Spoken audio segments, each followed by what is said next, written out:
Hello commandos, welcome to Biomentors classes online. I am doctor Jitendra Singh. तो चलिए कहानी को हम आगे बढ़ाते हैं। तो अभी तक हम देख चुके हैं कि सेक्सुअल रिप्रोडक्शन में इवेंट्स क्या क्या होते हैं। तो मैंने आपको पिछली क्लास में समझाया था कि सेक्सुअल रिप्रोडक्शन में तीन कैटेगरी में हम इवेंट्स को बांटते हैं। पहला हम बोलते हैं इवेंट्स बिफोर फर्टिलाइजेशन, दूसरा फर्टिलाइजेशन अपने आप में एक इवेंट होता है और सबसे इंपॉर्टेंट इवेंट होता है। ठीक है, याद रखना, यदि गैमेट आपस में फ्यूज नहीं करेंगे तो उसको आप सेक्सुअल रिप्रोडक्शन नहीं कह सकते हैं। ठीक है, मतलब गैमेट का फ्यूज होना सेक्सुअल रिप्रोडक्शन की सबसे इंपॉर्टेंट कैरेक्टरिस्टिक होता है। ठीक है, और तीसरा इवेंट होता है फर्टिलाइजेशन के बाद, मतलब pre fertilization, fertilization and post fertilization. इन तीन इवेंट्स के बारे में हमने बात किया था। याद आया है या नहीं आया?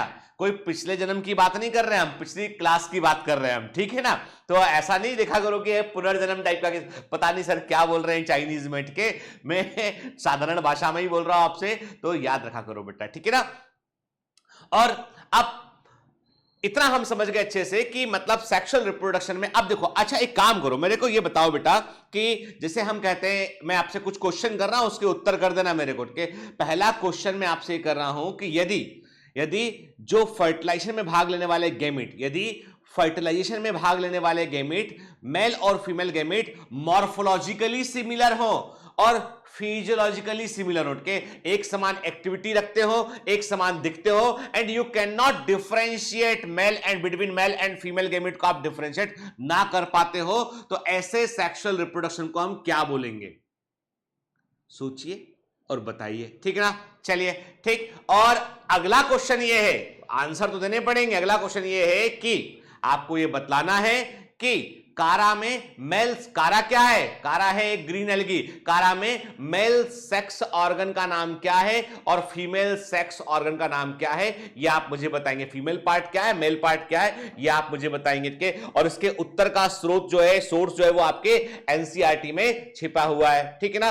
ठीक, मैं ये ऐसे चढ़ा रहा हूं ताकि चाहे जो सही उत्तर नहीं देगा उसके कान खींच सकूं मैं, है ना? चलिए, तो अभी हम कंटिन्यू करते हैं इसमें। तो देखिए, इतना हम समझ चुके हैं कि सेक्सुअल रिप्रोडक्शन में जो इवेंट्स होते हैं उनको तीन कैटेगरी में बांटते हैं। एक होता है प्री फर्टिलाइजेशन, फर्टिलाइजेशन के पहले वाला, दूसरा होता है फर्टिलाइजेशन, तीसरा होता है पोस्ट फर्टिलाइजेशन के। और हर एक इवेंट के अंदर कुछ ना कुछ घटनाएं घटती हैं। जैसे मैंने आपसे कहा कि फर्टिलाइजेशन के पहले क्या होगा, गैमेट का फॉर्मेशन होगा और फिर मेल और फीमेल गैमेट पास पास में आएंगे, गैमेट का ट्रांसफर होगा। भाई देखो, मेल गैमेट मेल पार्ट के अंदर बन रहा है, फीमेल गैमेट फीमेल पार्ट के अंदर बन रहा है। तो मतलब जब आप कहते हैं कि इवेंट्स ऑफ सेक्सुअल रिप्रोडक्शन में प्री फर्टिलाइजेशन इवेंट की बात करते हैं, तो नंबर एक गैमेटोजेनेसिस होगा, गैमेट का फॉर्मेशन होगा, देन गैमेटिक ट्रांसफर होगा। ठीक है, पिछली क्लास में हम यहां तक तो बात कर चुके थे, इसके बारे में हम बात कर चुके थे। आज हम यहां से कंटिन्यू करेंगे हम। ठीक है, जब मेल और फीमेल गैमेट पास पास में आ जाएंगे, आपस में फ्यूज करेंगे और उस फ्यूजन को क्या बोलेंगे? सिनगेमी बोलेंगे।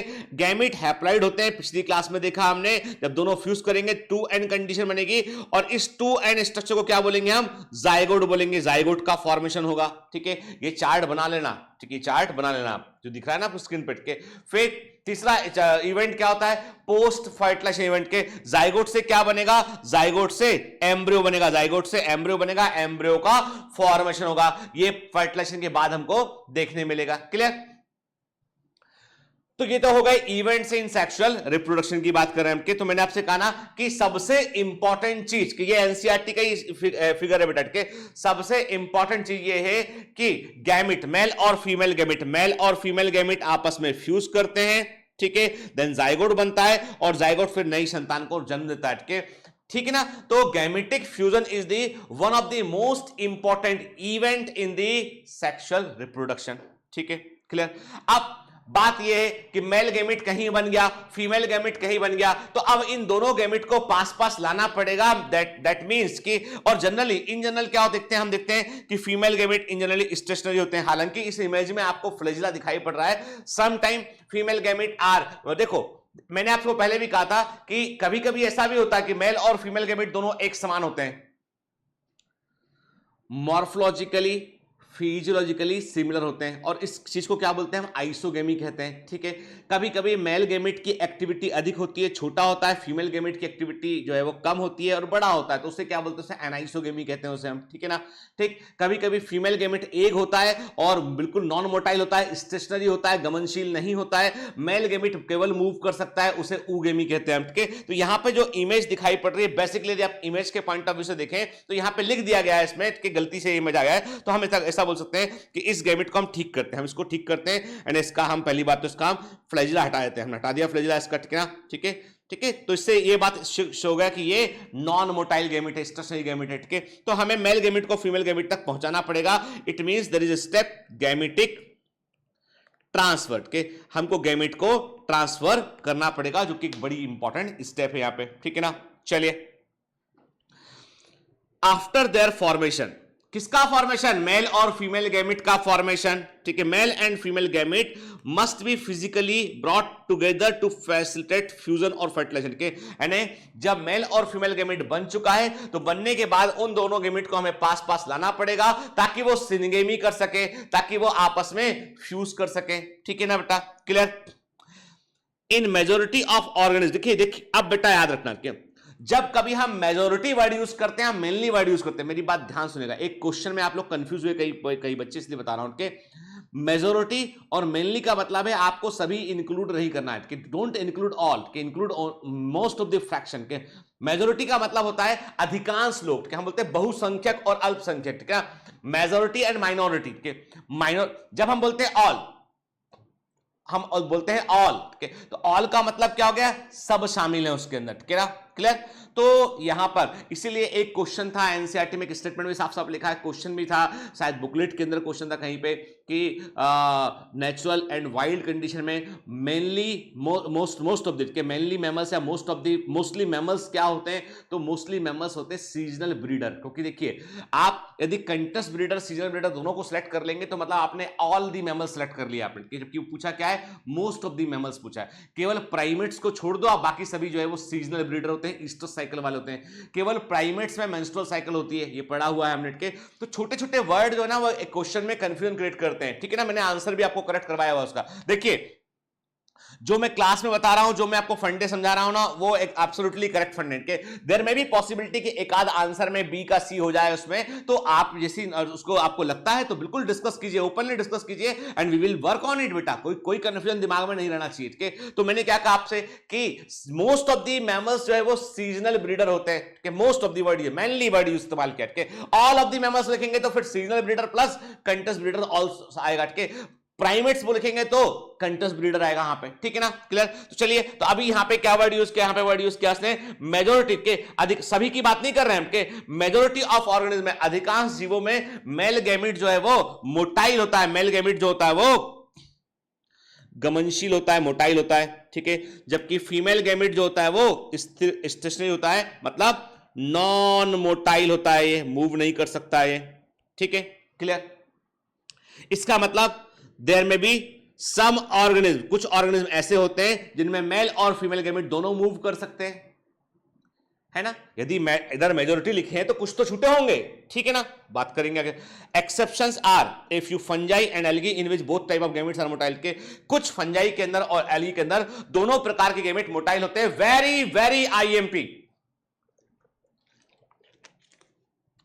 कभी कभी क्या होता है, एग्जामिनर लैंग्वेज के साथ खेलता है। ठीक है ना, उसे मालूम है कि कॉन्सेप्ट छोटा सा है, आपने पढ़ रखा है, आपको याद है, तो वो मेनली, मोस्टली के, फ्यू, सम ऐसे वर्ड में कंफ्यूज करता है। तो इसलिए बेटा प्लीज क्वेश्चन को बड़े ध्यान से पढ़ा करो। ठीक है ना, क्लियर।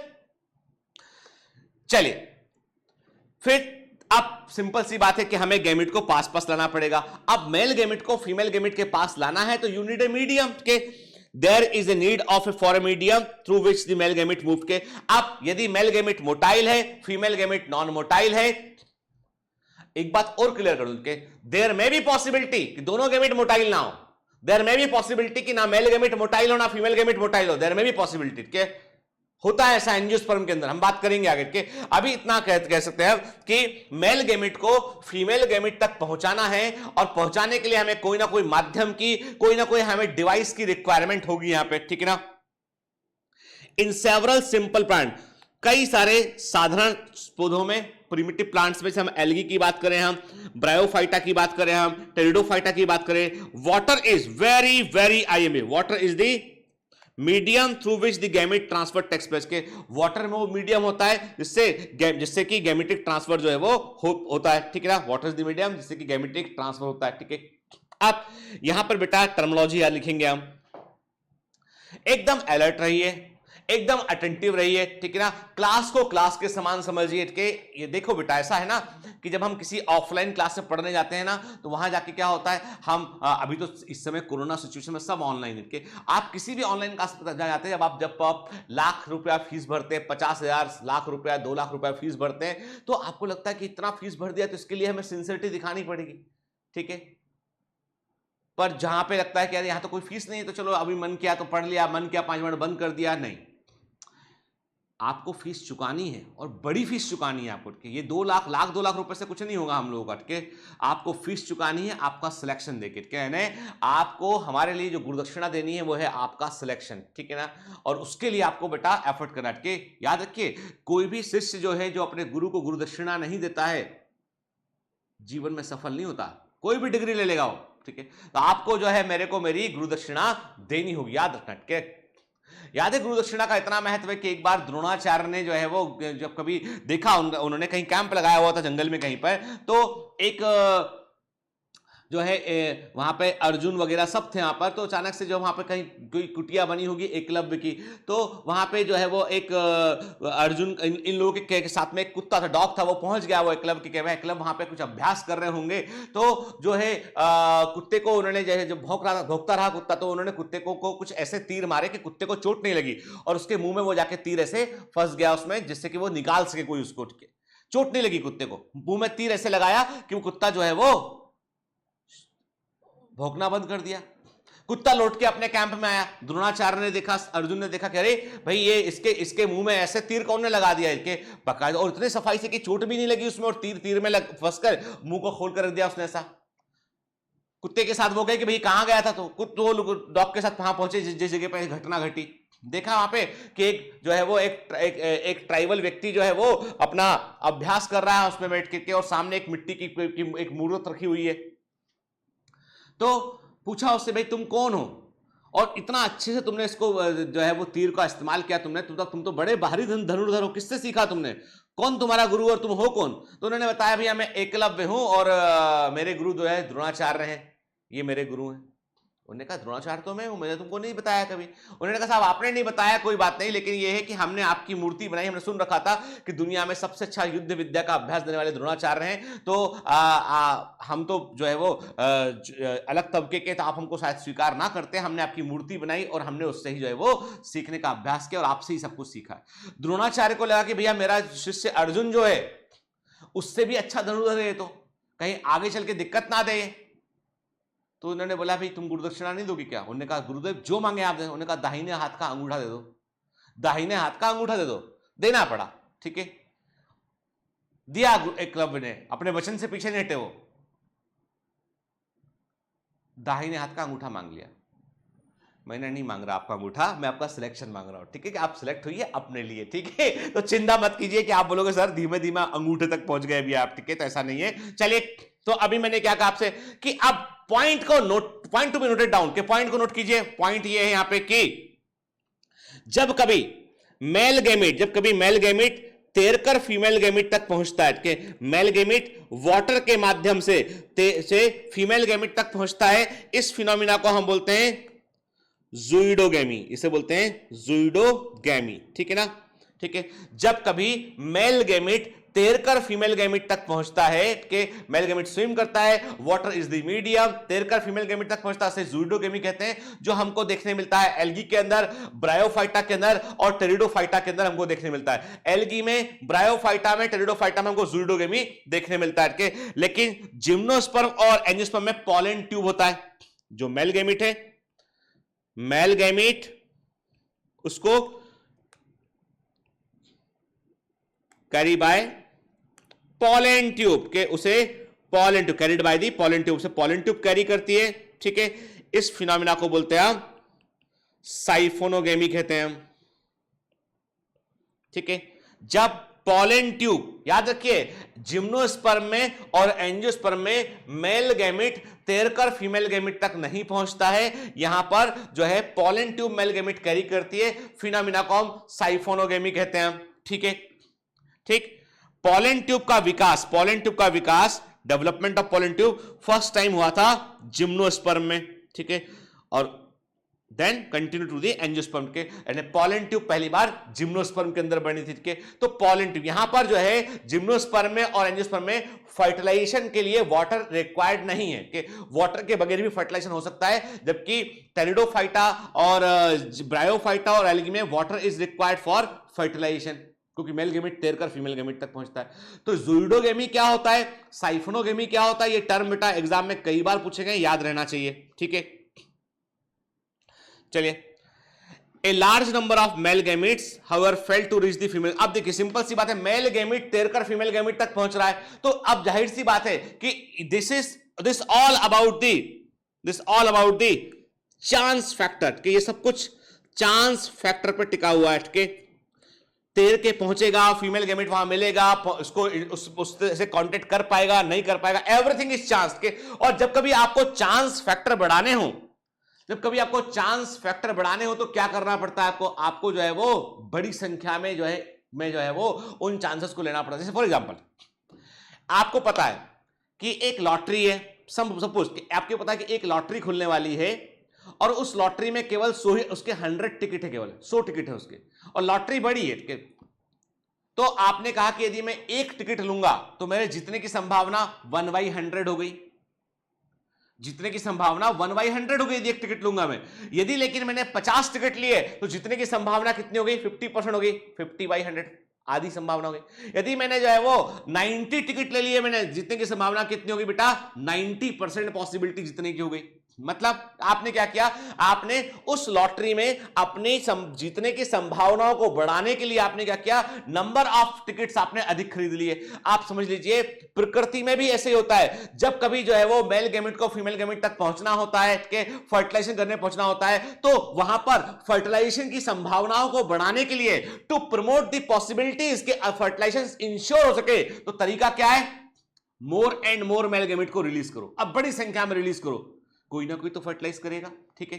दिस इज जस्ट, तो इसका मतलब बड़ी संख्या में मेल गैमेट को यहां पे हमें जो है वो रिलीज करना पड़ता है। क्या लिखा है, a large number of male gamete however fail to reach the female gamete, के टू कंपनसेट, कई सारे नहीं पहुंच पाते वहां तक, तो लॉस को कंपनसेट करने के लिए, मेल गैमेट के लॉस को कंपनसेट करने के लिए जो ट्रांसपोर्ट के दौरान होता है, कि a number of male gamete produced in several, the number of male gamete produced in several thousand time the number of the female gamete produced, के मतलब यह है कि जो फीमेल गैमेट है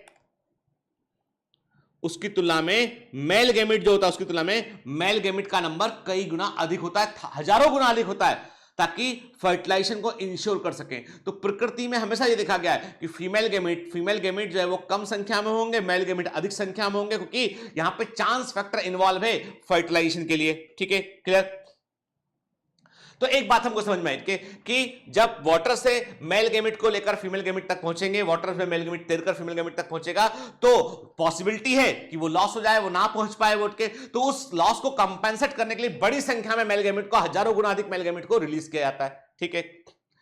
सीड प्लांट बोले तो जिम्नोस्पर्म, पहली बार सीड जिम्नोस्पर्म के अंदर बने थे, नेकेड सीड प्लांट कहते हैं, एंड एंजियोस्पर्म की बात कर रहे हैं, एकदम क्लियर रहिए बेटा, ठीक है ना, ठीक है। जिम्नोस्पर्म और एंजियोस्पर्म में क्या होता है कि पॉलन ग्रेन्स के परागकण, हिंदी में बोलते हैं इसको हम परागकण कहते हैं, पॉलन ग्रेन, ठीक है, परागकण, ठीक है। तो पॉलन ग्रेन जो होते हैं ये मेल गैमेट को कैरी करते हैं, और ओव्यूल जो है उसमें एग होता है, ठीक है, and ovule have the egg, के ओव्यूल जो है उसमें एग होता है, ठीक है।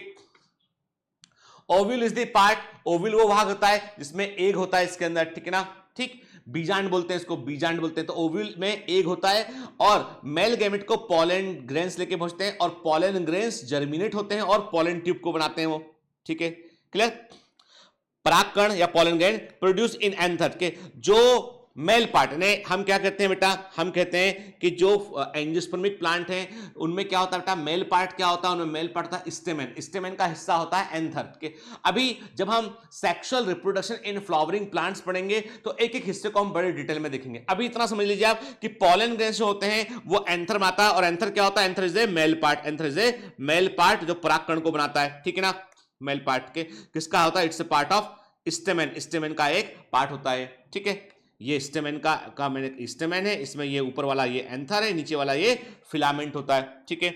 तो ये जो है वो इसको स्टिग्मा पे ट्रांसफर करते हैं। अब स्टिग्मा क्या होता है, जो फीमेल पार्ट होता है उसे हम कार्पल कहते हैं, कल बताया था मैंने आपको कि फीमेल पार्ट को क्या बोलते हैं, कार्पल कहते हैं। कि इसमें क्या होता है कि फीमेल पार्ट में ऊपर वाला हिस्सा होता है ये स्टिग्मा होता है, ये स्टाइल होता है, ये ओवरी होती है इसके अंदर, ओवरी के अंदर क्या होते हैं, ओवरी के अंदर ये ओव्यूल होते हैं, ओवरी के अंदर ये ओव्यूल होते हैं, ओव्यूल के अंदर क्या होता है, ओव्यूल के अंदर जो है वो एग होता है, एम्ब्रोसेक होगा देन एग होगा उसमें, ठीक है।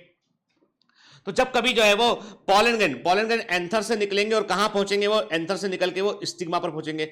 Stigma is the receptive part, stigma थाली के समान रिसेप्टिव पार्ट के। जैसे मैंने आपसे कहा ना कि आपको सिंपल सी बात है कि आप इमेजिन कीजिए कि आप सामने मेरे सामने 5 फीट की दूरी पे आप खड़े हुए हैं, आपके पास में एक थाली है, एक आपने प्लेट लिया, थाली लिया आपने, उस थाली को आपने ऐसे रख लिया आपने, मेरे पास एक बॉल है और उस बॉल को मैं फेंक रहा हूं कि मेरे पास मेरे पास कई सारी बॉल्स हैं। इमेजिन करते हैं कि एक सीन इमेजिन करते हैं, आपने देखा ना वो स्माइली बॉल मिलती है, हल्की वाली स्माइली बॉल होती है, मैंने 5 स्माइली बॉल इस हाथ में ली, मैंने 5 स्माइली बॉल मैंने इस हाथ में ली, आप सामने थाली लेके खड़े हुए, इमेजिन तो करो यार, ठीक है। इमेजिन नहीं करोगे तो कैसे मजा आएगा कि सामने आप खड़े हुए हो, आपके हाथ में एक इतनी बड़ी थाली है, ठीक है। मम्मी घर में आटा गूंथती वो वाली थाली होती है, ठीक है। थाली सामने आप लेके खड़े हैं, इसको बर्तन को लेके, ठीक है। मेरे पास जो है वो 5 स्माइली बॉल इस हाथ में, 5 स्माइली बॉल इस हाथ में, और मैंने बॉल को फेंका आपकी तरफ के। तो देयर में भी पॉसिबिलिटी कि आपकी उस थाली में आप 1 या 2 बॉल को कैच कर लें, आप बाकी बॉल इधर उधर गिर जाएगी क्या। तो इमेजिन कीजिए कि आपकी वो थाली जो है वो रिसेप्टिव पार्ट होगा जिसने बॉल को रिसीव किया। जो मैंने बॉल फेंकी वो बॉल क्या थी, वो बॉल थी पॉलन ग्रेन्स। वो क्या थे, पॉलन ग्रेन्स थी, वो बॉल थी पॉलन ग्रेन्स। आपकी थाली में आपने रिसीव किया, वो रिसीव करने वाली थाली क्या थी, वो थी स्टिग्मा। क्लियर, रिसेप्टिव पार्ट है, बस अभी यहीं तक सीमित रहेंगे, रिसेप्टिव पार्ट है उठ के। और ये जो घटना घटी थी कि मैंने यहां से बॉल फेंकी, वहां थ्रू एयर गया, एयर मान लेते हैं, ठीक है। तो मैंने क्या कहा, मैंने कहा आपसे कि थ्रू एयर यहां से वहां तक पहुंचा बॉल आपको, this is the air pollination. परागण है कि नहीं है, ये परागण का मतलब क्या है, पॉलिनेशन का मतलब क्या है, एंथर से स्टिग्मा तक पॉलन ग्रेन्स का पहुंचना, एंथर से स्टिग्मा तक पॉलन ग्रेन्स का पहुंचना, दैट इज दी पॉलिनेशन। वो क्या है बेटा, वो है परागण, है ना, ठीक है। समझ में आई बात कि मैंने आपसे क्या कहा कि आप यहां हैं, एक प्लेट लेके खड़े हैं, मैंने इसके ऊपर कई सारी बॉल फेंकी मैंने, और कुछ बॉल आपने यहां पे कैच कर लिया आपने के। तो receptive part is stigma, stigma is the part of female part, carpel का ऊपरी रिसेप्टिव हिस्सा होता है, उसके बाद स्टाइल होता है, देन ओवरी होता है, ठीक है। चलिए आगे बढ़ते हैं इसमें हम। तो देखिए क्या घटना घटी यहां पे, ठीक है। मैं आपको इमेज भी दिखा देता हूं कि यहां पर एक फ्लावर है, ठीक है। उसके मेल पार्ट में देख रहे हैं आप, ये आपको दिखाई पड़ रहा है, ये है calyx, Corolla, androecium and gynoecium, ठीक है ना, क्लियर। ये आप देख रहे हैं फीमेल पार्ट गाइनोशियम है, कार्पल है, ये आपका स्टेमेन है, आपको दिखाई पड़ रहा है, इसमें मेल पार्ट एंड्रोशियम है, ठीक है। ऊपर वाला हिस्सा ये क्या, ये है ये एंथर है, ठीक है। एंथर से पॉलन ग्रेन्स को निकाला यहां पे, और ये पॉलन ग्रेन्स लेके कौन गया, पूरा एंथर नहीं आता है कि इसमें इंडिकेटिवली दिखाया इसमें पार्टिकल्स को के। तो हमने क्या कहा, हमने कहा यहां से ये पॉलन ग्रेन्स, यहां से ये पॉलन ग्रेन्स को रिलीज किया, ठीक है, मैग्नीफाई कर दिया इमेज को हमने। आप ये समझ सोचना कि एंथर निकल के पूरा चला जाता है, एंथर निकल कर कहीं नहीं जाता है, एंथर वहीं रहता है, ठीक है, एंथर वहीं रहता है। तो हमने क्या किया, इंडिकेटिव, चलो हम कंफ्यूज ना करें आप, इसलिए हम इसको ऐसे बनाते हैं, ठीक है। हमने कहा ये है पॉलन ग्रेन्स, ये पॉलन ग्रेन्स है, ठीक है, ये निकले एंथर से, और इनको कहां शिफ्ट करना है, स्टिग्मा पर शिफ्ट करना है। अब इस घटना में जो आप यहां पर देख रहे हैं, इस घटना में यहां पर आप एक इंसेक्ट की हेल्प ले रहे हैं, आप एक इंसेक्ट की हेल्प ले रहे हैं पॉलिनेशन को करने के लिए, परागण करने के लिए, जो है वो एंथर से स्टिग्मा तक पॉलन ग्रेन्स को भेजने के लिए आप एक इंसेक्ट की हेल्प ले रहे हैं। तो मतलब ये इंसेक्ट पॉलिनेशन है, जिसको हम बोलते हैं एंटोमोफिली कहते हैं। एंटोमोफिली का मतलब होता है पॉलिनेशन बाय इंसेक्ट, एंटोमोफिली कहते हैं, पॉलिनेशन बाय इंसेक्ट कहलाता है, ठीक है ना। आपको हनी भी दिखाई दे रही है यहां पे, ठीक। तो ये जो घटना है ना, कोई बोलता है कि what is the meaning of pollination, तो आप बोलेंगे पॉलिनेशन का मतलब होता है, the pollination means the transfer of pollen grain from anther of a flower to the stigma of another flower, ठीक है। एक फ्लावर के एंथर से दूसरे फ्लावर के स्टिग्मा तक परागकणों के स्थानांतरण को हम पॉलिनेशन कहते हैं। The transfer of pollen grain from anther of a flower to the stigma of another flower is known as pollination.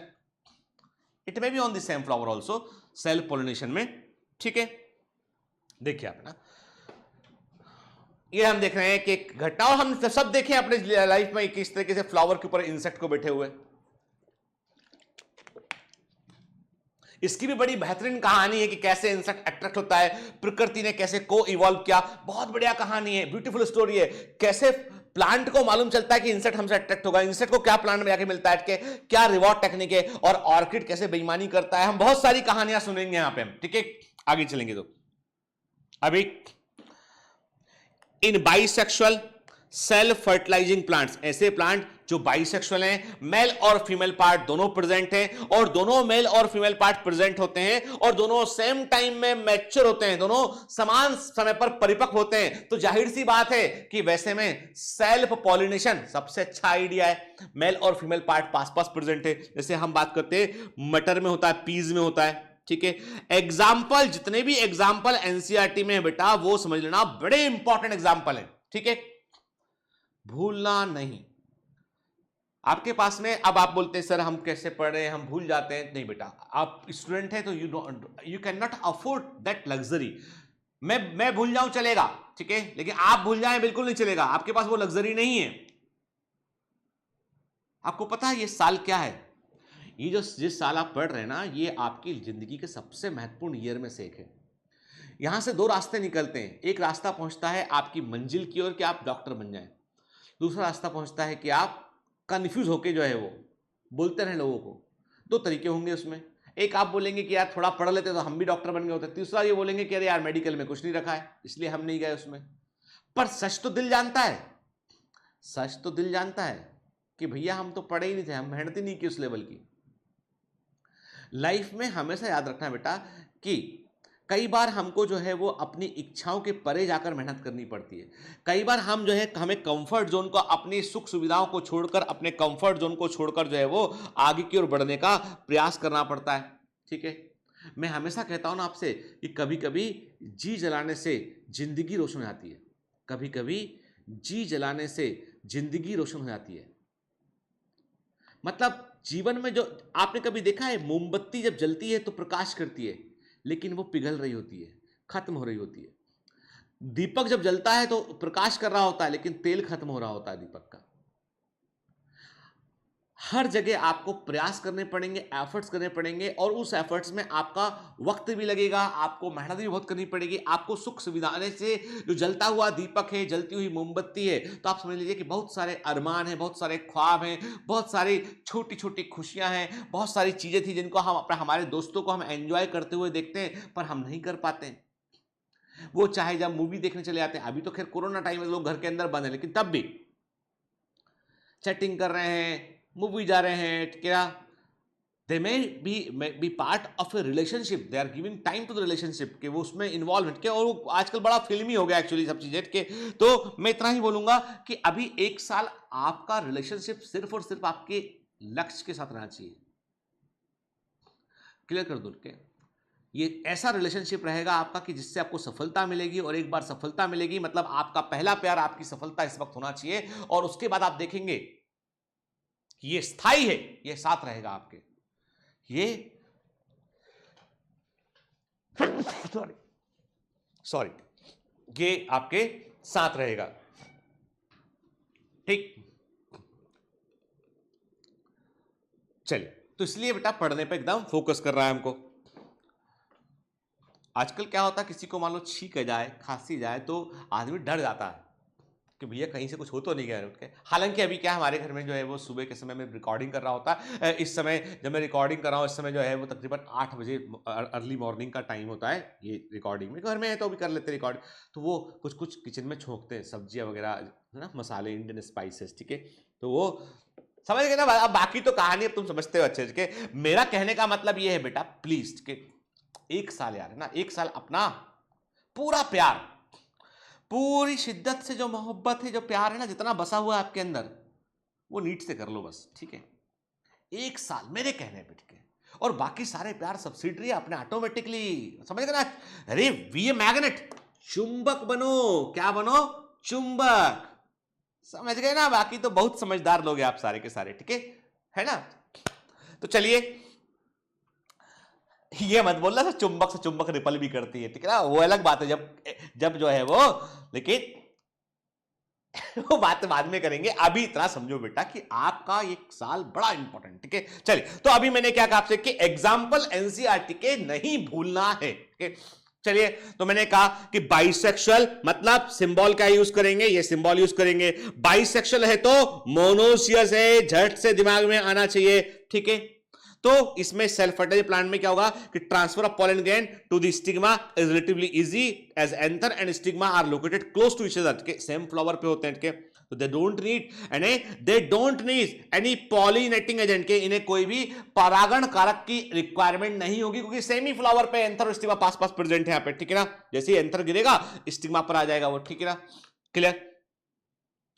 परंतु but in cross pollinating plant, परंतु ऐसे प्लांट जो कि डायोसियस प्लांट है, मेल या फीमेल अलग अलग है। कभी कभी आपको बता दूं, ये हर बार सही नहीं है ये बात के, ये लिखा ना इंक्लूडिंग के, अब इसमें क्रॉस पॉलिनेशन कभी कभी उन प्लांट में भी होता है जो मोनोशियस है। आप बोलोगे सर कैसे? अरे भाई देखो, उसमें एक फ्लावर में मेल और फीमेल पार्ट दोनों प्रेजेंट है, लेकिन मेल पार्ट पहले मैच्योर हो गया, फीमेल पार्ट मैच्योर ही नहीं हुआ। दूसरे प्लांट का फीमेल पार्ट मैच्योर हो चुका है, मेल पार्ट मैच्योर नहीं हुआ, तो यहां का फॉलन उसको फर्टिलाइज कर सकता है। देयर में भी पॉसिबिलिटी के, तो इसलिए दिमाग खुला रखिए एकदम, क्योंकि हम जब पढ़ेंगे ना sexual reproduction in flowering plant, तो ये कॉन्सेप्ट कन्फ्लिक्ट नहीं करना चाहिए, क्लियर? तो मैंने क्या कहा आपसे कि जनरली देखो, क्रॉस जो डायोसियस प्लांट है उसमें तो कोई संदेह ही नहीं है, कोई डाउट ही नहीं है, अभी मेल प्लांट अलग है, फीमेल प्लांट अलग है, तो जाहिर सी बात है पॉलिनेशन करना ही पड़ेगा, कोई तरीका ही नहीं है, क्योंकि उसमें एक प्लांट मेल है, एक फीमेल है उसमें, ठीक है? लेकिन मान लो कभी कभी ऐसा होता है कि कोई मोनोशियस प्लांट है, उसमें एक ही फ्लावर में मेल और फीमेल पार्ट दोनों प्रेजेंट है, यदि वो सेम टाइम पर मैच्योर हो गए, उनके बीच में सही सिंक्रोनाइजेशन है, सेम टाइम पर मैच्योर हो गए, तो सेल्फ पॉलिनेशन होगा, तो जो है वो सेल्फ पॉलिनेशन होगा, स्वपरागण होगा, कोई मीडियम की जरूरत नहीं है, उसी फ्लावर का एंथर स्टिग्मा को फर्टिलाइज पॉलिनेट कर देगा, ठीक है? लेकिन मान लो कभी ऐसा है कि मेल पार्ट पहले डेवलप हुआ, फीमेल पार्ट बाद में डेवलप हुआ, तो क्रॉस फर्टिलाइजेशन करना पड़ेगा, क्योंकि जब तक फीमेल पार्ट डेवलप होगा तब तक मेल पार्ट झड़ चुका होगा, खराब हो चुका होगा, ठीक है? और कभी ऐसा होता है फीमेल पार्ट पहले डेवलप हो गया, मेल पार्ट डेवलप ही नहीं हुआ, ठीक है? तो मतलब यदि सिंक्रोनाइजेशन बराबर नहीं होगा तो ऐसा प्लांट हो सकता है फ्लावर जो है वो मोनोशियस हो, बाइसेक्सुअल फ्लावर हो, प्लांट मोनोशियस हो, बाइसेक्सुअल प्लांट हो, लेकिन तब भी क्रॉस पोलिनेशन से करना पड़ेगा, ठीक है ना? क्लियर? तो लेकिन ये सबको, इसमें कोई डाउट नहीं है कि डायोसियस प्लांट में आपको हमेशा करना पड़ेगा, तो एक स्पेशलाइज्ड इवेंट होता है, इसे हम पॉलिनेशन कहते हैं, और पॉलिनेशन मैंने आपको बताया, the transfer of pollen grain from anther of a flower to the stigma of another flower is known as pollination कहलाता है वो, ठीक है ना? क्लियर? तो इसमें क्या होता है कि हम परागकण को जो है वो स्टिग्मा पर ट्रांसफर करते हैं उनके। देखिए आप देख रहे हैं पॉलन ग्रेन के, पॉलन ग्रेन का स्ट्रक्चर भी हम डिटेल में पढ़ेंगे सेक्सुअल रिप्रोडक्शन फ्लावरिंग प्लांट्स में के। तो पॉलन ग्रेन जो है, परागकण जो होता है, it is basically mail, it represent the male gametophyte, ये मेल गैमेटोफाइट का रिप्रेजेंट करता है, it is the initial male gametophyte, शुरुआती मेल गैमेटोफाइट होता है। अब आप बोलोगे सर ये गैमेटोफाइट वर्ड कहां से आ गया? ये प्लांट का वो हिस्सा होता है, पौधे का ऐसा भाग होता है जो अपने आप में एक मिनिएचर प्लांट बनाया जाता है। पौधों के जीवन चक्र में, प्लांट की लाइफ साइकिल में बेटा दो तरह की अवस्थाएं होती है, एक होती है स्पोरोफाइटिक, एक होती है गैमेटोफाइटिक। जब फाइटा वर्ड का मतलब होता है प्लांट, फाइटा वर्ड का मतलब होता है प्लांट, ठीक है? ऐसा प्लांट बॉडी या स्ट्रक्चर जो स्पोर को बनाएगा, उसे स्पोरोफाइट बोलेंगे, उसे हम स्पोरोफाइट बोलेंगे, ठीक है? जो एंजियोस्पर्म होते हैं उसका जो मेन प्लांट बॉडी होता है वो स्पोरोफाइट होता है, डिप्लॉइड होता है, ठीक है?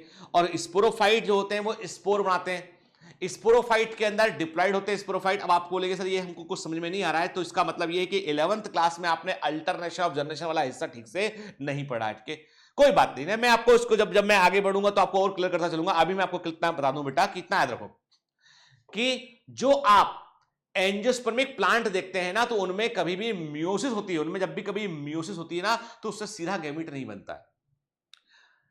जो सीड प्लांट है उनमें मियोसिस होती है तो उससे बनते हैं स्पोर्स, बनते हैं उससे,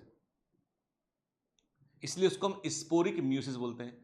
क्या होता है कि पौधे के जीवन चक्र में, कोई भी प्लांट की लाइफ साइकिल में दो अवस्थाएं होती है, एक होती है स्पोरोफाइट, मतलब ऐसा प्लांट बॉडी स्ट्रक्चर जो डिप्लॉयड होता है और जो स्पोर को प्रोड्यूस करता है। दूसरा होता है गैमीटोफाइट, ऐसा प्लांट बॉडी स्ट्रक्चर जो गैमीट को प्रोड्यूस करता है। ठीक है, तो जो एंजियोस्पर्म का मेन प्लांट बॉडी है, जिसमें रूट स्टेम लीफ दिखाई पड़ते हैं, मेन प्लांट बॉडी है, वो मियोसिस करता है, स्पोर प्रोड्यूस करता है। एक होता है माइक्रोस्पोर, दूसरा होता है मेगास्पोर। माइक्रोस्पोर को ही हम क्या बोलते हैं, पॉलन ग्रेन बोलते हैं। माइक्रोस्पोर को ही क्या बोलते हैं, पॉलन ग्रेन बोलते हैं। माइक्रोस्पोर को ही क्या बोलते हैं, पॉलन ग्रेन बोलते हैं। क्लियर। मेगास्पोर जो होता है वो फीमेल पार्ट को बनाता है, एम्ब्रोसेक को बनाएगा, फीमेल पार्ट को बनाएगा। ठीक है, तो अभी उस पर नहीं जाते, अभी बात करते हैं कि जो माइक्रोस्पोर है वही पॉलन ग्रेनेट के। तो ये जो स्पोर बना, अब स्पोर क्या चीज है, स्पोर एक ऐसी सेल है जो जर्मिनेट करेगा और आगे चल के माइटोसिस करेगा और गैमीट बनाएगा। तो स्पोर डेवलप होकर बनाता है एक ऐसा प्लांट बॉडी या स्ट्रक्चर जो गैमीट बनाएगा, और जो प्लांट बॉडी या स्ट्रक्चर गैमीट बनाएगा उसे क्या बोलोगे, गैमीटोफाइट। प्लांट बॉडी स्ट्रक्चर जो गैमीट बना रहा है, गैमीटोफाइट के। तो पॉलन ग्रेन या माइक्रोस्पोर उसने डिवाइड किया, एक स्ट्रक्चर बनाया उसने, और उसके अंदर फिर गैमीट बने, तो बॉडी या स्ट्रक्चर जो गैमीट को बना रहा है, गैमीटोफाइट। क्लियर। देखिए आपके सामने एक पॉलन ग्रेन दिखाई दे रहा है। पॉलन ग्रेन में क्या हुआ कि न्यूक्लियस उसमें जो है वो दो, जो उसमें पहले शुरुआत में इनिशियली एक हैप्लॉइड न्यूक्लियस होगा, वो है, मैंने यही इसी के लिए हम बात करें ना, तो इसका ठीक पहले वाला इमेज मिसिंग है यहाँ पे, इसका इमेज ये है। ठीक है, ठीक है, एक न्यूक्लियस था, इसमें माइटोसिस हुआ, दो न्यूक्लियस बन गए, एक छोटा जनरेटिव न्यूक्लियस बन गया, इसमें एक जो है वो ट्यूब न्यूक्लियस बन गया, जनरेटिव सेल बनेगी, ट्यूब सेल बनेगी, और फाइनली क्या हुआ कि ये जो है वो इसके अंदर जो है वो समझ लीजिए आप, इसके अंदर जो है वो प्रेशर क्रिएट हुआ और इसके अंदरूनी कंटेंट जो है वो बाहर निकल गया। यानी इसका जो इनर मेम्ब्रेन जो है वो एक पोर से बाहर निकला। अब ये पूरी प्रोसेस को डिटेल में देखेंगे हम सेक्सुअल रिप्रोडक्शन फ्लावरिंग प्लांट में। अभी आप इतना समझ लीजिए जिससे आपको कंफ्यूजन ना हो और हम क्वेश्चन तक पहुंच सके, हम समझ सके, क्योंकि इस चैप्टर में बेसिकली एक ओवरव्यू दिया हुआ है। ठीक है, तो हमने क्या कहा कि जो पॉलन ग्रेन है, उस पॉलन ग्रेन ने जो है वो पॉलन ट्यूब को बनाया, और पॉलन ट्यूब के अंदर जो है वो जनरेटिव सेल डिवाइड होती है और मेल गैमेट बनाती है। मतलब ये देखिए कि इसका मतलब ये हुआ कि एक पॉलन ग्रेन में पहला माइटोसिस हुआ तो एक जनरेटिव सेल बन गया, एक ट्यूब सेल बन गया। ठीक है, मतलब जनरेटिव न्यूक्लियस बना, एक ट्यूब न्यूक्लियस बना। यहाँ पे सेल होगा तो साइटोप्लाज्म डिवाइड होगा तो सेल बोलेंगे उसको हम। फिर उसके बाद अगला डिवीजन हुआ तो दो मेल गैमेट बन गए। तो कहने का मतलब ये है कि एक बॉडी या स्ट्रक्चर जो गैमेट को बना रहा है उसे हम गैमेटोफाइट कहते हैं। ठीक है, तो ये क्या है, ये गैमेट। तो गैमेट कैसे बने, यहाँ पे स्पर्म न्यूक्लिया गैमेट्स यहाँ पर बन गए, मेल गैमेट बन गया है। ठीक है, देखिए ना, पॉलन ग्रेन स्टिग्मा पर पहुंचते हैं पॉलिनेशन से, वहां जर्मिनेट होते हैं और फिर पॉलन ट्यूब बनाते हैं, और पॉलन ट्यूब जो है वो मेल गैमेट कैरी करती है और ओव्यूल तक जाती है, और वहां पर मेल गैमेट को एक के पास जाके वो रिलीज करती है। ये पूरी प्रोसेस कि पॉलन ट्यूब कैसे बना, कैसे स्टिग्मा ने अब पॉलन ग्रेन को पहचाना, पॉलन ट्यूब का ट्यूब न्यूक्लियस क्या काम करता है, जनरेटिव न्यूक्लियस की क्या स्पेशलिटी होती है, पॉलन ट्यूब जो है वो कैसे ग्रो करती है, ये सारा मेथड हम पढ़ेंगे sexual reproduction in flowering plants में, नेक्स्ट चैप्टर में। ठीक है ना, क्लियर। तो इन डायोसिस, अब देखो, अब एनिमल पे आते हैं हम, कि तो प्लांट की बात की, इन डायोसिस एनिमल की बात करें, मतलब मेल और फीमेल अलग अलग डायोसिस, दो की रिक्वायरमेंट जब सेक्सुअल रिप्रोडक्शन के लिए हो तो डायोसिस के, एक अकेला सेक्सुअल रिप्रोडक्शन कर सके तो मोनोसिस के।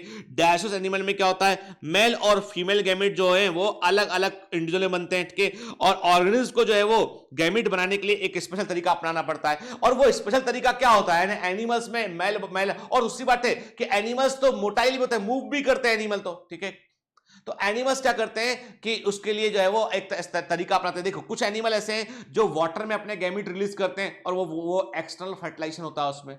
कुछ एनिमल ऐसे होते हैं जो कॉपुलेशन करते हैं, मेल और फीमेल पास पास में आते हैं और फिर संसर्ग करते हैं। आपको बता दूं मैं, ऐसे कई एनिमल होते हैं जो एक्सटर्नल फर्टिलाइजेशन करते हैं, उसके बावजूद वो कॉपुलेशन करते हैं, क्योंकि वो चाहते ये है कि उनके मेल और फीमेल गैमेट पास पास वाटर में ही एक साथ रिलीज हो। एक साथ रिलीज होंगे तो चांसेस ऑफ फर्टिलाइजेशन बढ़ जाएगा। ठीक है, successful transfer and coming together of gamete is essential for the most critical event in sexual reproduction, the fertilization। के सेक्सुअल रिप्रोडक्शन का सबसे इंपॉर्टेंट इवेंट जो होता है वो होता है फर्टिलाइजेशन। और फर्टिलाइजेशन के लिए क्या होता है बेटा कि जो है वो सक्सेसफुली मेल और फीमेल गैमेट को पास पास आना जरूरी होता है। जब सक्सेसफुली मेल और फीमेल गैमेट पास पास आएंगे तब क्या होगा, तब होगा फर्टिलाइजेशन होगा। ठीक है, तो चलिए नेक्स्ट स्टेप की बात करते हैं, that is the fertilisation. Very very IMP के मैंने कहा ना आपसे, it is the characteristic of the sexual reproduction, very very important. ठीक है ना, it is the important step. The most vital event of sexual reproduction is perhaps the fusion of gamete. के sexual reproduction का सबसे important event क्या होता है, वो होता है गैमेट्स का संलयन। के this process is called syngamy, results in the formation of diploid zygote. के इस प्रोसेस को हम सिनगैमी भी कहते हैं और इसके परिणाम स्वरूप क्या बनता है, डिप्लॉइड जाइगोट बनता है। के और याद रखिएगा बेटा, सिनगैमी और फर्टिलाइजेशन वर्ड को हम जो है वो सिनोनिम के तौर पे आपस में यूज करते हैं। कभी कभी फर्टिलाइजेशन बोल सकते हैं, सिनगैमी बोलेंगे, वो भी बिल्कुल सही वर्ड। के इसमें क्या होगा, मेल गैमेट फीमेल गैमेट से फ्यूज करेगा और जाइगोट बनेगा इसमें। ठीक है, क्लियर? ठीक, दिखा देखिए, सिनगैमी और फर्टिलाइजेशन टर्म को हम जो है वो इंटरचेंजेबली आराम से यूज कर सकते हैं। जो भी दोनों में से कुछ भी वर्ड यूज करोगे मतलब सेम रहेगा उसका। देखिए, अब कभी कभी मान लो मैं आपसे कहता हूं कि मेल गैमेट और फीमेल गैमेट जो है पास पास आए, आकर फ्यूज हो गए, फर्टिलाइजेशन हो गया, अच्छी बात है। मान लो कभी ऐसा हो कि फर्टिलाइजेशन ना हो पाए, फीमेल गैमेट जो है वो आपको बता दूं के मेल गैमेट यदि फर्टिलाइज नहीं हो पाएगा तो जो है मैक्सिमम प्रोबेबिलिटी कि वो खत्म हो जाएगा मेल गैमेट। लेकिन फीमेल गैमेट ऐसा नहीं होता है। अब आप बोलोगे सर ऐसा क्यों है? ऐसा इसलिए है कि प्रकृति में जो फीमेल गैमेट है साइज में, मोस्ट ऑफ द ऑर्गेनिज्म में साइज में बड़ा होता है, having more cytoplasm and is less in number, having more cytoplasm, having bigger size. ठीक है, तो have more chances to survive. तो कभी कभी क्या होता है, मान लो फीमेल गैमेट फर्टिलाइज नहीं कर पाया, एग का फर्टिलाइजेशन नहीं हो पाया, अब क्या होगा, क्या वो खत्म हो जाएगा? नहीं। कई सारे जीवों में देखा गया है पार्थेनोजेनेसिस के। अब आप बोला ह्यूमन बीइंग में क्या होता है, तो मनुष्य की बात नहीं कर रहे हैं हम लोअर ऑर्गेनिज्म की बात कर रहे हैं। हमने क्या देखा, जैसे हम इंसेक्ट में देखें, हनी बी में देखें, तो हनी बी में तो तरीका ही है, यानी हनी बी के अंदर आप देखेंगे तो यहां पर जो है वो सेक्स डिटरमिनेशन का तरीका होता है haplo diploid mechanism of sex determination. इनमें हैप्लोडिप्लॉइड मैकेनिज्म ऑफ सेक्स डिटरमिनेशन, लिंग निर्धारण का तरीका जो होता है इसमें हनी बी में वो होता है हैप्लॉइड और डिप्लॉइड के आधार पे। ठीक है, जो एग फर्टिलाइज नहीं हुआ उससे बन जाते हैं ड्रोन्स, और ड्रोन होते हैं मेल भी, ड्रोन मेल होते हैं। यानी जो एग फर्टिलाइज नहीं हुए हैं उससे ड्रोन बनते हैं और ड्रोन हमेशा मेल होते हैं। ठीक है, क्लियर? तो drones never have father, drones का कोई पिता नहीं होता है। ठीक है, याद रखिएगा, जेनेटिक्स में पूछूंगा इसलिए बता रहा हूं। ठीक है, फिर हम फर्टिलाइज एग है मतलब 2n, नॉन फर्टिलाइज मतलब n हैप्लॉइड। ठीक है, तो फर्टिलाइज एग है तो उससे क्या बनता है, उससे क्वीन बी बनती है और वर्कर बी बनती है, फीमेल्स होती हैं, ये फीमेल्स होती हैं, queen bee and worker bee बनती है। ठीक है, तो इसका मतलब ये है बेटा कि क्वीन बी और वर्कर बी के have father and mother both. ठीक है, तब तो फर्टिलाइजेशन हुआ। और ड्रोन जो गैमीट बनाएगा वो माइटोसिस से बनाएगा कि म्यूसिस से बनाएगा? ड्रोन जो गैमीट बनाएगा वो माइटोसिस से। और क्वीन बी जो एग बनाएगी, जो गैमीट बनाएगी, वो फीमेल गैमीट बनाएगी, कैसे बनाएगी? वो बनाएगी किस प्रकार बनाएगी? वो है ना, वो बनाएगी किससे? म्यूसिस से बनाएगी वो। ठीक है ना, क्लियर? फिर कुछ रेप्टाइल्स हैं, रेप्टाइल्स के अंदर भी हमको पार्थेनोजेनेसिस देखने मिलता है। देयर में भी सम रेप्टाइल्स होते हैं जिनके अंदर हमको पार्थेनोजेनेसिस देखने मिलता है। के कुछ छिपकलियां होती हैं, रोटीफर्स एनिमल होते हैं के जिनके अंदर हमको जो है वो एग से, यानी जो फर्टिलाइजेशन नहीं हुआ तो भी उससे जो है वो ऑफ स्प्रिंग बन सकती है। ठीक है, एनसीईआरटी साफ साफ लिखता है, what would happen if syngamy does not occur? के क्या होगा यदि सिनगेमी ना हो पाए, तो क्या घटेगा, क्या होगा भाई, ठीक है। In some organism like rotifers, honeybees and even some lizard, कुछ छिपकलियां होती हैं, कुछ रोटीफर्स होते हैं, कुछ हनीबीज होती हैं, कुछ पक्षी होते हैं, बर्ड होते हैं टर्की के। Example is very very important, नहीं भूलना, नहीं भूलना, नहीं भूलना, नहीं भूलना, ठीक है, क्लियर। तो मैंने क्या कहा, कुछ रोटीफर्स, हनीबीज, लिजार्ड्स और टर्की जो होते हैं, इनमें फीमेल गैमीट जो होता है वो बगैर फर्टिलाइजेशन के भी डेवलप हो सकता है, और इस घटना को बोलते हैं पार्थेनोजेनेसिस, कहते हैं वेरी वेरी आईएमपी के। तो प्लीज डोंट फॉरगेट, पार्थेनोजेनेसिस का मतलब है फीमेल गैमीट बगैर फर्टिलाइजेशन के ऑफ स्प्रिंग को प्रोड्यूस करता है, फीमेल गैमीट बगैर फर्टिलाइजेशन के संतानों को उत्पन्न करता है, उसे हम पार्थेनोजेनेसिस कहते हैं, ठीक है ना, clear. Don't confuse with parthenocarpy, वो अलग चीजें, समझ गए। तो प्लीज दिमाग में रखना इस बात को, ठीक है ना।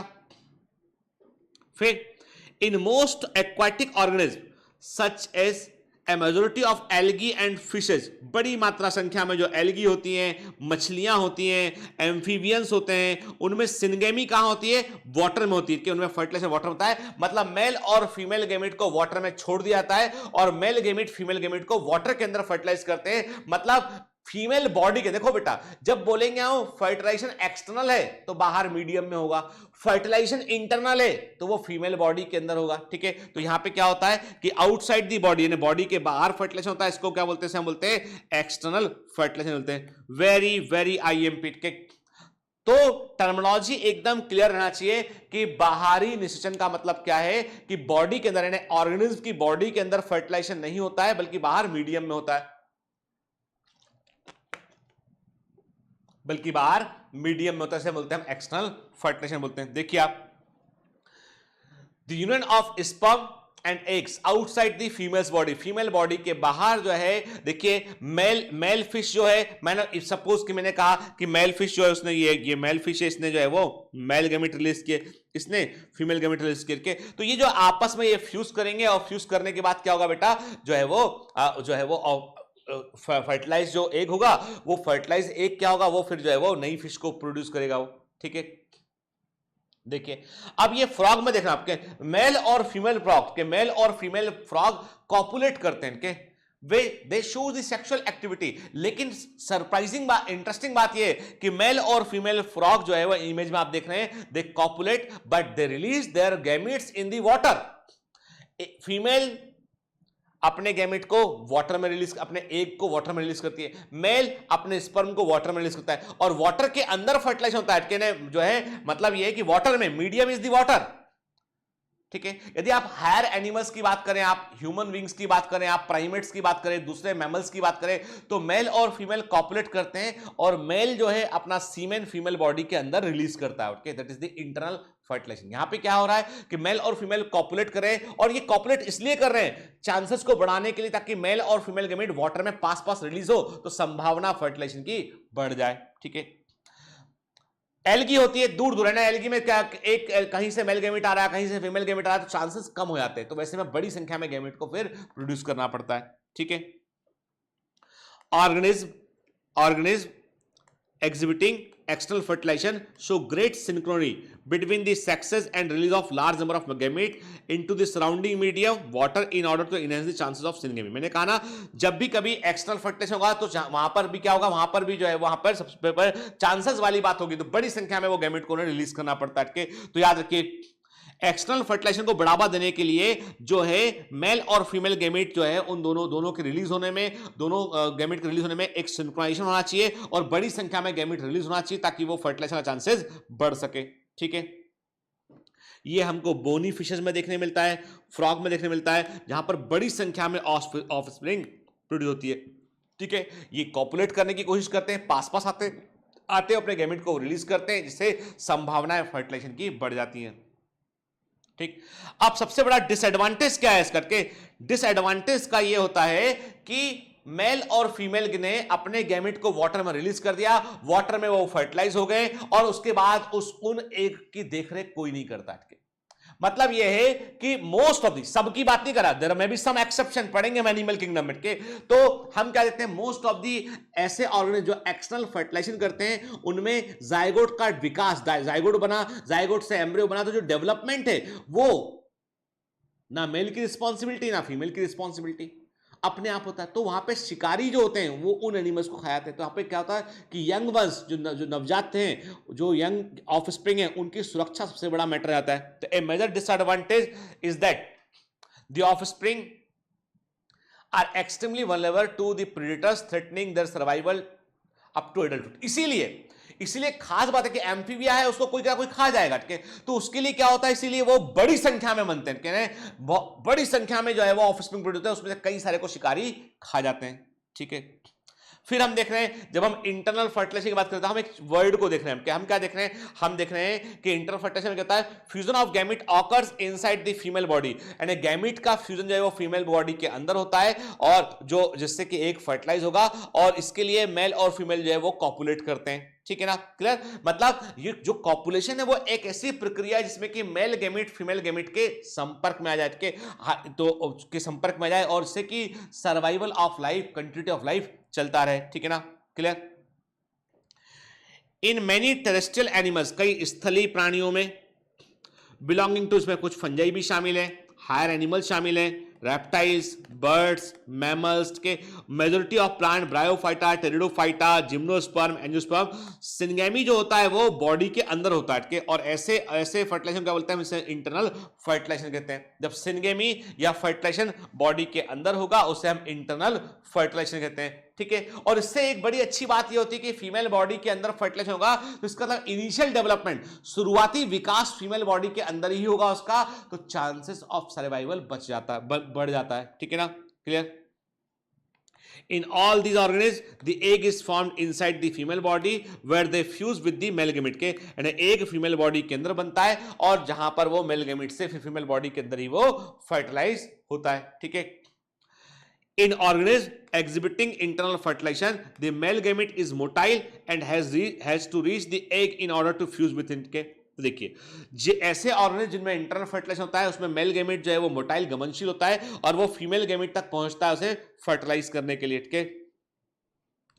In these even though the number of sperm produce is very large. अब देखो अभी भी क्यों स्पर्म की संख्या अधिक है, कारण उसके पीछे ये कि अभी भी क्या है, अभी भी जैसे मैंने कहा ब्रायोफाइटा है, टेरिडोफाइटा है, ब्रायोफाइटा हो गया, टेरिडोफाइटा हो गया, इनके अंदर क्या है, इनके अंदर हमने क्या कहा, हमने कहा कि इनके अंदर भी जो है इंटरनल फर्टिलाइजेशन होता है, लेकिन बात यह है कि मेल गैमेट को तैरकर फीमेल गैमेट तक पहुंचना पड़ेगा, ठीक है। तो उसके लिए मेल गैमेट को फिर से चांस लेना पड़ रहा है, जबकि फीमेल गैमेट तो एक जगह पर प्रेजेंट है, तो उसको फीमेल गैमेट का नंबर तो कम हो गया, मेल गैमेट का नंबर अधिक है। आप ह्यूमन बींग्स की भी यदि आप बात करें तो ह्यूमन बींग्स में भी क्या है कि जो नंबर ऑफ स्पर्म, एक बार के इजेक्यूलेशन में नंबर ऑफ स्पर्म करोड़ों में होता है, जबकि एक जो है संख्या में एक होता है, जनरली एक होता है, एक बार में एक ओवरी एक रिलीज करती है, अगले महीने दूसरी ओवरी एक रिलीज करती है। तो अब ऐसा क्यों होता है, हम आगे और बात करेंगे इस पर। अभी इतना समझ लीजिए कि जो चूंकि मेल गैमेट को फीमेल गैमेट तक पहुंचना है, पहुंचने के दौरान सफर में कई सारे मेल गैमेट खत्म हो जाते हैं, कई सारे इफिशिएंट नहीं होते हैं, इसलिए बड़ी संख्या में मेल गैमेट को रिलीज करना पड़ता है, ठीक है ना, ठीक। सीड प्लांट्स में बात करें हम तो मेल गैमेट जो है वो नॉन मोटाइल, देखो मैंने कहा था ना कि सीड प्लांट में, एंजियोस्पर्म में मेल गैमेट को तैरना नहीं पड़ता है, चलना नहीं पड़ता उसको, क्योंकि उसको कौन कैरी कर रहा होता है, सीड प्लांट जिम्नोस्पर्म में और एंजियोस्पर्म में कैरी कर रहा होता है उसे पॉलन ट्यूब लेके जाती है। इसका मतलब वेरी वेरी आईएमपी, एंजियोस्पर्म के अंदर और जिम्नोस्पर्म के अंदर मेल गैमेट और फीमेल गैमेट दोनों नॉन मोटाइल होते हैं, मेल गैमेट और फीमेल गैमेट दोनों नॉन मोटाइल होते हैं, क्योंकि मेल गैमेट को यहां पर तैरकर फीमेल गैमेट तक नहीं पहुंचना है, पॉलन ट्यूब मेल गैमेट को कैरी कर रहा होता है, ठीक है, क्लियर। चलिए तो अब बात करते हैं बेटा हम पोस्ट फर्टिलाइजेशन इवेंट की। तो एक काम करते हैं, आगे बढ़ने से पहले थोड़ा सा हम रिवाइज करते हैं, फिर नेक्स्ट क्लास में देखेंगे इसको, आखिरी क्लास होगा अगला क्लास, क्योंकि लेक्चर बड़ा हो जाएगा तो फिर अगले लेक्चर में दिक्कत जाएगी आपको। तो हाँ, क्या देखा आज हमने देखा कि गैमेटिक ट्रांसफर का मतलब क्या होता है, पॉलिनेशन का मतलब क्या होता है, जूडोगेमी क्या होता है, साइफोनोगेमी क्या होता है, के सिनगेमी क्या होता है, एक्सटर्नल फर्टिलाइजेशन क्या होता है, इंटरनल फर्टिलाइजेशन क्या होता है। फिर हमने स्टिग्मा के बारे में थोड़ा देखा, हमने पॉलिनेशन के बारे में थोड़ा जाना हमने, तो हमने कई सारी इंपॉर्टेंट इवेंट्स को आज हमने डिस्कस किया और इससे कई सारे एमसीक्यू बनते हैं बेटा, ठीक है ना, बहुत बड़ी संख्या में एमसीक्यू से बनते हैं। इसलिए प्लीज हर दिन हम जो डीपीएस लगाते हैं ना बेटा, तो हर दिन जो पढ़ते हैं उस पर हम एक एमसीक्यू का पैटर्न सॉल्व देख लेते हैं, क्या पैटर्न आता है, ठीक है। हम टेस्ट दे लेते हैं बड़ी आप बोलते हैं बहुत जल्दी टेस्ट होते हैं, तो उसके पीछे कारण ये कि हम आपको ट्यून अप कर रहे हैं। ये कमांडो ट्रेनिंग है, प्लीज एक्सपेक्ट मत कीजिए कि आपको बहुत सुकून मिलेगा। 1 साल तक आपका शेड्यूल टफ रहेगा, 1 साल तक आपको हर दिन परेशान किया जाएगा, आपको कई बार मन करेगा कि साहब छोड़ दे, नहीं इतना तो बहुत ज्यादा लग रहा है, तो कोई कंफर्ट जोन में चले जाए, और जैसे ही आप कंफर्ट जोन में गए लक्ष्य और दूर दिखाई देने लगेगा। तो please don't go to comfort zone, ठीक है, सिस्टम को फॉलो कीजिए, ठीक है। And Biomentors is all about your, आपका ही है बेटा, ठीक है, आपके लिए ही काम कर रहा होता है। तो इसलिए जो बड़े, जैसे आप में से किसी ने बड़ा अच्छा सजेशन दिया कि सर जब परफॉर्मेंस इन्हांसमेंट शीट पढ़ लेते हैं ना, तो ऐसा कुछ कर दीजिए ऐप के अंदर कि पढ़ लिया है ये मालूम चल जाए हमको, क्या we really like this suggestion, हम उस पर काम कर रहे हैं। इवन हम अभी मेरे डेवलपर जो मेरे जो इंजीनियर्स हैं वो उस पर भी काम कर रहे हैं कि आप परफॉर्मेंस इन्हांसमेंट्स को पढ़ते हैं, मार्क करते हैं, तो आपको मालूम चल जाए वो मार्क वाले पॉइंट अलग से कहीं पर इकट्ठे हो जाए आपके पास, ताकि आप अपनी भी एक शीट तैयार कर सकें। We are doing lots of, क्या हम बहुत सारा R&D कर रहे हैं, क्या पॉसिबल है, कि क्या आपके लिए कन्वीनियंट है, उस पर भी हम लोग जो है वो ध्यान रखते हैं चीज़ों का, ठीक है। बस हम एक चीज चाहते हैं आपसे, ईमानदारी से आप प्रयास कीजिए, मेहनत कीजिए बेटा, आपकी सफलता ही हमारा सबसे बड़ा लक्ष्य है। All the best.